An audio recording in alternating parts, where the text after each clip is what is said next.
Namaste, everybody. I want to take a moment to explain to you what Reiki healing sessions are, if they work for you, how it works, how many times, how many sessions do you need to set up with me to receive the optimal healing and the benefits of Reiki session. Welcome. I'm Sara, and what Reiki is simply positive, loving, powerful energy that is vesseled or is actually channeled through the practitioner, myself, with the intention of bringing healing to the person, the cause, whatever the intention might be. And so whatever issues that you need to work, that you need worked on, then we will discuss that, the areas of the body, and the practitioner, I will get myself ready. You, from the privacy of your own home, you simply get yourself super comfortable on a couch or a bed, and you receive, you allow yourself to receive, you kind of, what I'm trying to say is you get into a receiving mode,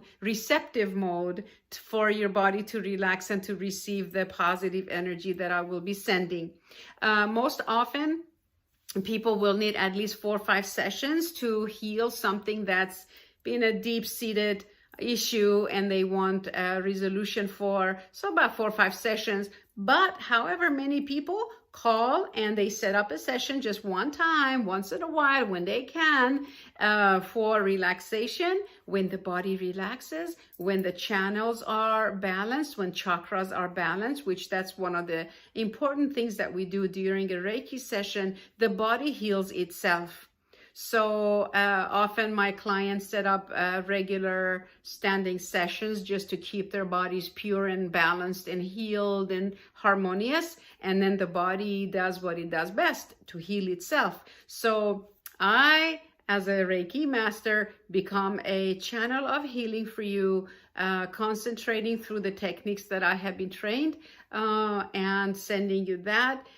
Just one session will make you a believer, a feeler, a knower. It's not about believing anything, but you will be convinced because you will experience the beautiful magical effects of Reiki. You will feel the subtle changes within you and how you behave and feel. So I hope to see you soon. If you have any other questions, you can always email or call or text me. Namaste. Thank you again for listening. See you soon.